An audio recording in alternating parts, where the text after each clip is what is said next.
என் அன்பு தோழமை உறவுகளை இன்று நாம் குருத்தோலை ஞாயிற்றுக்கிழமையில் அடியெடுத்து வைத்திருக்கின்றோம். இன்றைய நாளில் நாம் ஆண்டவராய் இயேசு கிறிஸ்து ஒரு அரசராக வெற்றி ஆர்ப்பரிப்போடு எருசலேம் நகருக்குள் நுழைகின்றார்.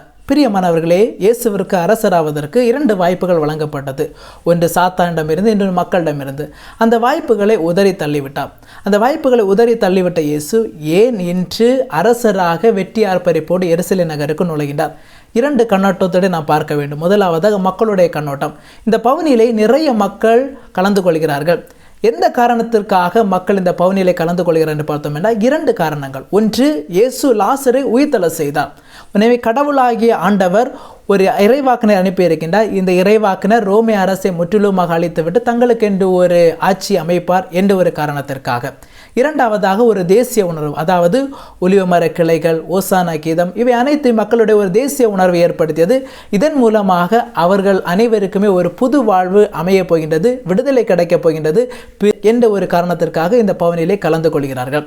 இயேசுவினுடைய கண்ணோட்டத்தில் பார்த்தோம் என்றால் இயேசுவினுடைய இந்த பவனி என்பது முற்றிலும் மாறுபட்டது.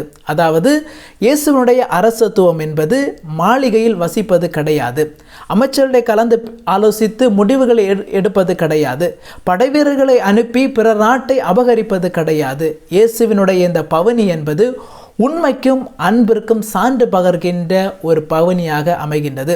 இயேசு பவனியோடு உள்ளே சென்றது தன்னுடைய 12 சீடர்களுடைய பாதங்களை கழுவுவதற்காக.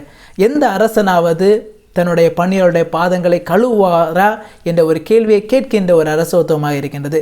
இயேசுனுடைய அரசோத்தம் என்பது தன்னை முழுவதுமாக கையளித்து பாடுகளை அடைந்து துன்பத்தை ஏற்று அதே போல சிலுவை சாவை ஏற்று பிறர் மக்களுக்கு விடுதலை அளிக்கின்ற ஒரு வாழ்வாக அமைக்கின்றது.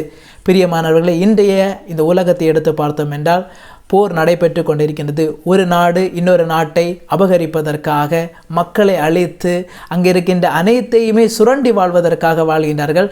தங்களுடைய விருப்பங்களுக்காகவும் தங்களுடைய தேவையை நிறைவேற்றுவதற்காகவும் இவ்வாறாக வாழ்கின்றார்கள்.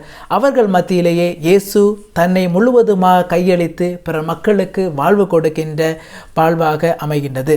மன்னன் எவ்வழியோ மக்கள் அவ்வழி என்று கேள்விப்பட்டிருப்போம். இன்று நாம் எந்த வழியை தேர்ந்தெடுக்கிறோம் என்று சிந்தித்து பார்க்க வேண்டும். உலகம் காட்டுகின்ற அந்த போர் தொடுத்து பிறர் மக்களை அழித்து வாழுகின்ற அந்த வழியை தேர்ந்தெடுத்து வாழ்கின்றோமா?